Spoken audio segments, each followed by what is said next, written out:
130 000 personnes ont été victimes de violences sexuelles par des membres du clergé depuis 1950.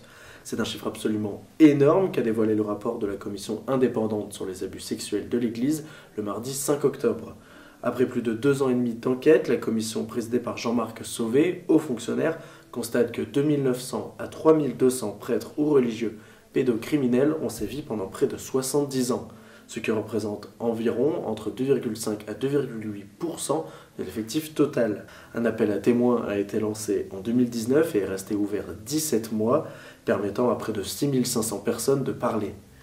Avant la prise de parole de Jean-Marc Sauvé sur les conclusions du rapport, c'est M. François Davot, fondateur de l'Association des victimes de la parole libérée, qui s'exprime devant l'Assemblée pour parler de son combat. C'est de l'enfer dont vous revenez, vous, membres de la Commission. Vous avez exploré les détails les plus sombres et les plus abjects que l'homme sait parfois engendrer dans sa névrose. Le rapport Sauvé fait donc état de 216 000 victimes dans le cercle de l'Église, à laquelle s'ajoutent 110 000 victimes par des laïcs en mission de l'Église, comme par exemple dans les enseignements catholiques dans les années 1950 ou 60 par exemple. La commission a longuement délibéré et elle est parvenue à une conclusion unanime. L'Église n'a pas su voir, n'a pas su entendre, n'a pas su capter les signaux faibles, a estimé Jean-Marc Sauvé lors de la conférence de presse.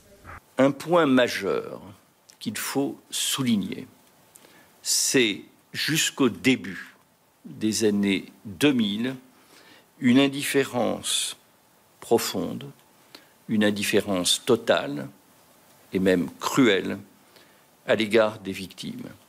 L'enquête permet également de réaliser le fort taux d'agression sexuelle au sein de l'Église, derrière le cercle familial, mais devant l'enseignement ou encore les organisations sportives. Ainsi, pour 100 personnes ayant fréquenté un milieu défini, 0,81% déclarent avoir subi des abus sexuels dans le milieu ecclésial. Éric de Moulin-Beaufort, président de la Conférence des évêques de France, un des commanditaires du rapport, a pris la parole pour exprimer sa honte et son effroi et a promis que la parole des victimes ne restera pas sans effet.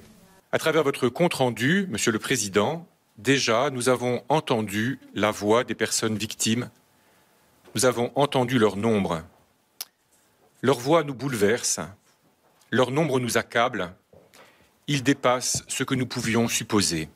La Commission en a d'ailleurs profité pour énumérer plusieurs dizaines de propositions dans plusieurs domaines: écoute des victimes, prévention, formation des prêtres et des religieux, droit canonique, transformation de la gouvernance de l'Église par exemple.